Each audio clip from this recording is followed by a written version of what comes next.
Good evening from Dharamsala, India, home to Tibet's government in exile and to its political and spiritual leader, the Dalai Lama. Here in this remote town in the mountains leading up to the high Himalayas, the Indian government has provided refuge to the Dalai Lama for almost 50 years. And it is here that he struggles to save the heart and soul of Tibet.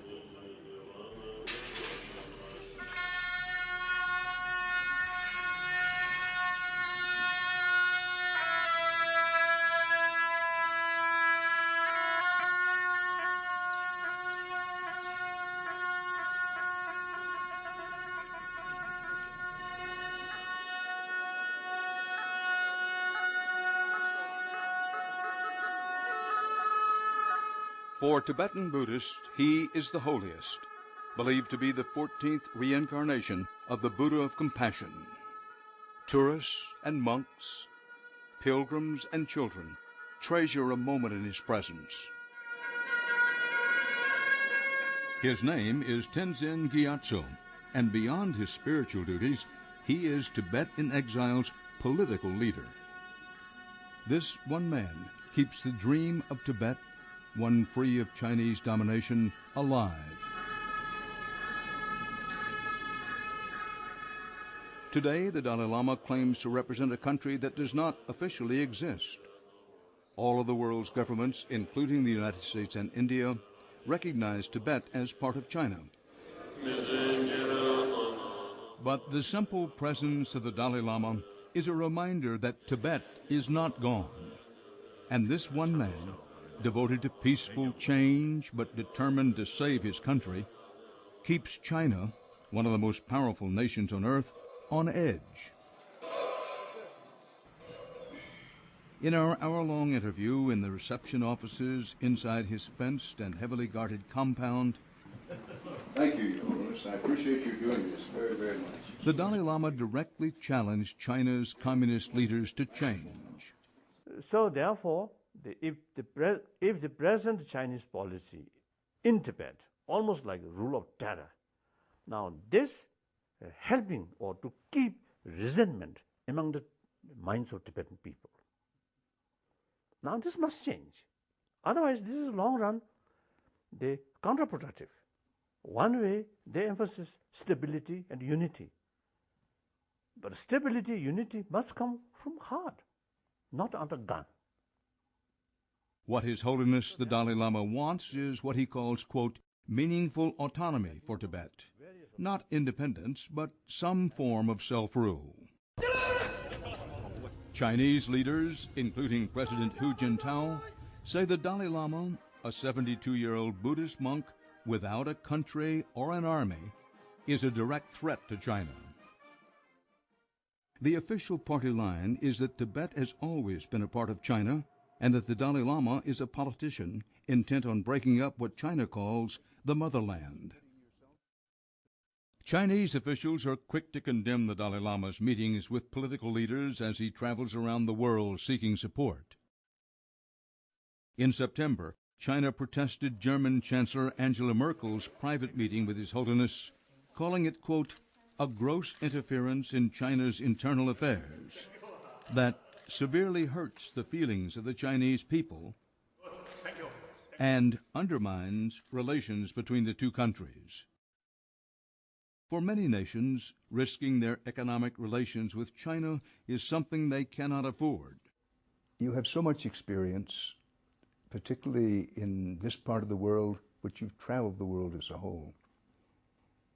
Do you expect in the 21st century that China will become the preeminent economic and military superpower of the world? Actually, in order to be in order to become a superpower, the four conditions. Number one, the manpower, that already there. Then military power, including nuclear weapons, already there. Then third is economy. The economy also is gaining more sort of strength. China's modern skyscrapers and high-tech culture or evidence of its booming economy, a picture of power and wealth that its leaders want to project to the outside world. But His Holiness says what China does not have is the fourth condition for superpower status. Now, the fourth is moral authority. That is now lacking. So, in order to become a genuine superpower, the moral authorities field, China must improve. Otherwise, nobody respect. Fear instead of respect, just fear and suspicion. The Dalai Lama can keep the pressure on in part because when he fled communist Chinese-occupied Tibet in 1959, India not only gave him a place to live here in Dharamsala, it also gave him protection and a platform to speak out. But Dharamsala is a most unlikely place to find one of the world's most famous figures. It is actually a series of tiny towns that creep up narrow roads and paths and cling to the hills in the north of India, more than 300 miles from India's capital city of Delhi, and across the Himalayas from the border with China and what was once Tibet. For visitors, the last part of the journey is a harrowing and chaotic ride from the lower village to Upper Dharamsala, where His Holiness both lives and works.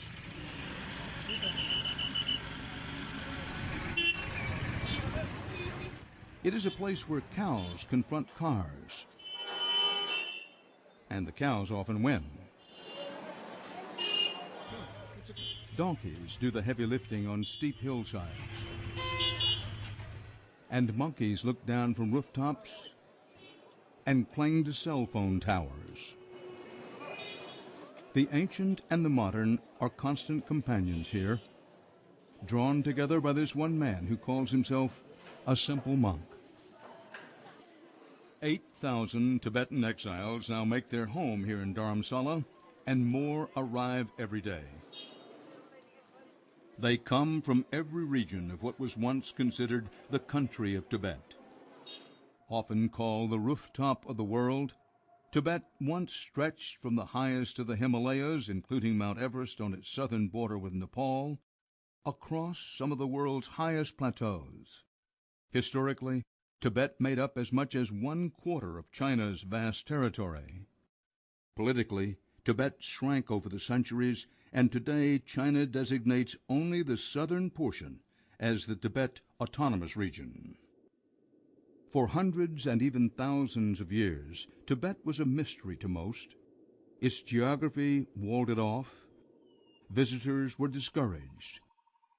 Inside a country with its own unique language and culture, the Dalai Lama grew up with little need for knowledge of the outside world.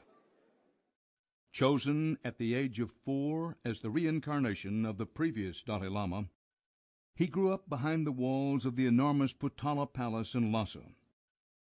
His training was almost entirely religious. Then, in 1950, Mao Zedong sent troops to, quote,